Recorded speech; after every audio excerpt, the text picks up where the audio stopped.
Vadodara Valsad passenger ટ્રેનમાં શૌચાલયમાં નવજાત બાળકીને ત્યજી ભાગી જનાર બાળકીના પરિવારને ગણતરીના કલાકોમાં વલસાડ રેલવે પોલીસે ઝડપી પાડ્યા હતા। વડોદરા વલસાડ પેસેન્જર ટ્રેનના શૌચાલયમાં નવજાત બાળકીને ત્યજીને ભાગી જનાર અંગે વલસાડ રેલવે પોલીસે ગુનો નોંધ્યો હતો। ત્યારબાદ તપાસ હાથ ધરવામાં આવી હતી અને ટ્રેનના કોચ નંબર D1ના શૌચાલયમાં નવજાતને ત્યજી દેનાર નરેન્દ્ર બેજનાથ સિંહ, પૂનમ સિંહ, પુનિત સિંહ,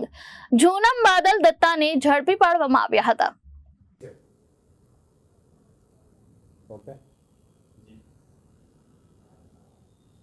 ગઈ તારીખ 8/12/25ના રોજ વલસાડ રેલવે પોલીસ સ્ટેશનમાં સ્ટેશન માસ્ટર દ્વારા માહિતી આપવામાં આવેલ કે વલસાડ પેસેન્જર ટ્રેન છે તેની અંદર એક કોચના બાથરૂમમાંથી નવજાત બાળકી મળી આવેલી છે, જેના આધારે વલસાડ રેલવે પોલીસે સરકાર તરફે ગુનો નોંધી અને આગળની તપાસ હાથ ધરવામાં આવેલી। સમગ્ર તપાસમાં વડોદરા રેલવેની LCBની ટીમ તેમજ વલસાડ રેલવે પોલીસ સ્ટેશનના અધિકારી કર્મચારીઓએ સંયુક્ત રીતે આ તપાસ ચાલુ કરેલી। તપાસ દરમિયાન ભરૂચ, સુરત, વલસાડ અને વાપી જેવા સ્ટેશનો તમામ સ્ટેશનના ફૂટેજીસ તેમજ જે રેલવે સ્ટેશન બહારનો વિસ્તાર છે ત્યાંના પણ CCTV ફૂટેજને બધા મેળવીને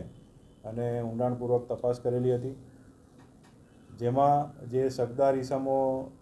કાં તો જે શક પડતા ઈસમો છે જે બાળકી મૂકીને જઈ શકે તેવા હતા તેવા ઈસમોની શોધખોળ ચાલુ કરવામાં આવેલી અને વલસાડ તેમજ વાપીના જે જવાબદાર નાગરિકો છે તેમના તરફથી જે ટેક્સી અને રિક્ષાના વ્યવસાય સાથે સંકળાયેલા છે તેવી જવાબદાર વ્યક્તિઓ પાસેથી પોલીસને સચોટ માહિતી મળેલી અને જેના આધારે પોલીસે આ કામના જે આરોપીઓ છે નવજાત બાળકીને ત્યજી દઈને જે જતા રહેલા હતા તેમને શોધી કાઢી તેમને લઈ આવેલા છે અને લાવીને એમની સામેની કાયદેસરની કાર્યવાહી હાથ ધરવામાં આવી છે। જે આરોપી છે એની સાથે જે નવજાત બાળકી છે એની સાથે સંબંધ શું છે? જે આરોપી પકડાયા છે એ પૈકીના જે નવજાત બાળકીની માતા છે તે પોતે જ સગીર વયની છે તેમજ જે સગીર માતા છે તેના ફાધર છે તેમજ તેની 2 માસીઓ છે। એ કુલ એમ 4 જણને પોલીસ લઈ આવી છે તપાસના કામે અને એમાં જે કાયદાના સંઘર્ષમાં આવેલી બાળકી તેમજ તેમના જે પરિવારજન છે એટલે ફાધર અને માસી એમ એ 3 વિરુદ્ધ અને તેમની સામે આ કાયદેસરની કાર્યવાહી હાથ ધરવામાં આવી રહી છે।